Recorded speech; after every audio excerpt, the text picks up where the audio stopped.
El ordenamiento por mezcla es un algoritmo en el cual se utiliza el principio de divide y vencerás. A continuación se explica cómo es el funcionamiento. En primer lugar, se tiene un conjunto de datos que se van a dividir a la mitad.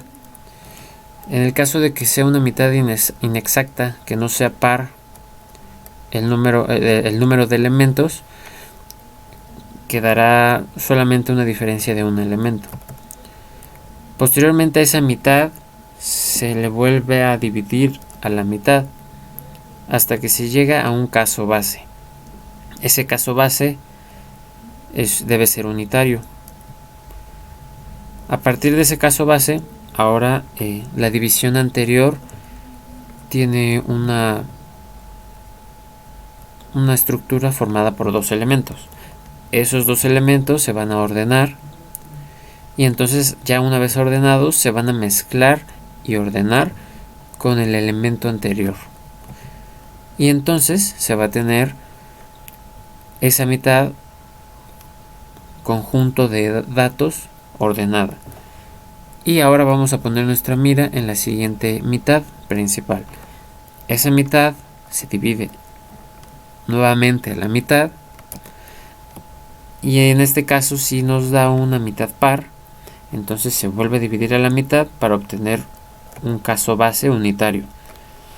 Ese caso base junto al que lo acompaña se van a ordenar y después la mitad anterior formada por estos últimos dos elementos se van a ordenar. Entonces nos van a quedar dos mitades, cada una ordenada.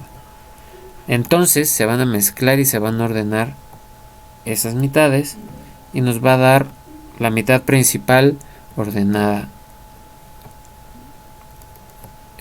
Ordenada en este caso el lado derecho ordenado y el lado izquierdo ordenado. Ahora esas dos mitades se van a mezclar y se van a ordenar y van a formar un último resultado final ordenado completamente. Ahora un ejemplo. Tenemos este conjunto de datos. Lo primero que se va a hacer es dividir este conjunto de datos a la mitad. Y por ahora nos vamos a olvidar de la segunda mitad de la derecha y nos vamos a concentrar en la mitad izquierda.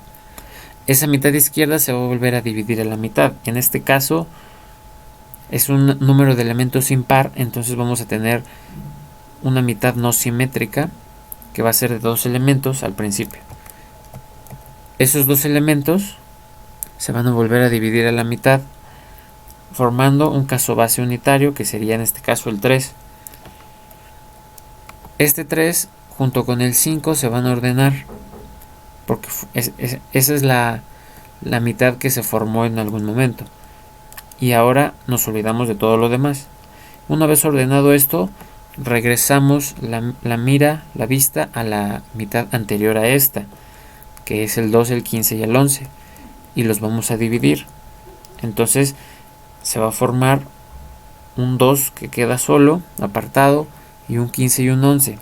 Ese 15 y 11 se va a ordenar y finalmente nos quedaría de esta forma: 2, 11 y 15. Ya está ordenado. Y ahora vamos a mezclar y ordenar al 2, al 11 y al 15.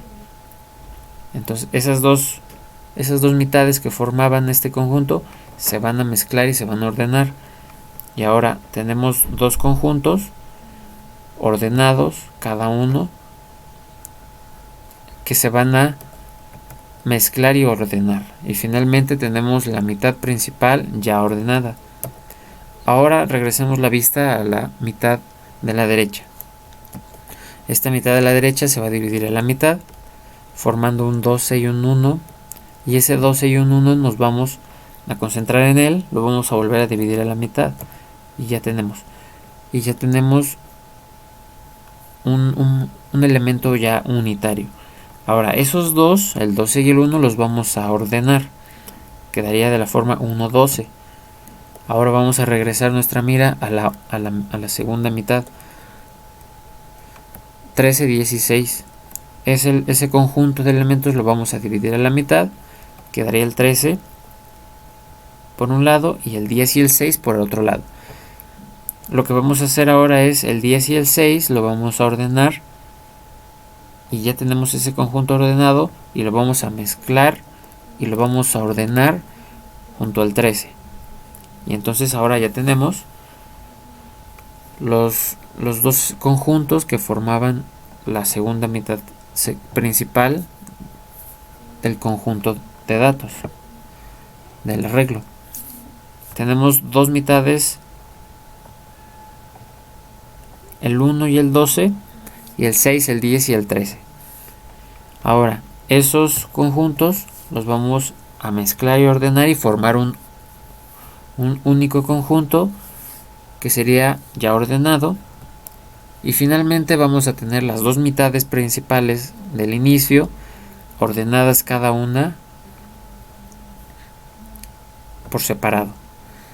Ahora lo que se va a hacer es mezclar y ordenar esas dos y se obtendría el resultado final.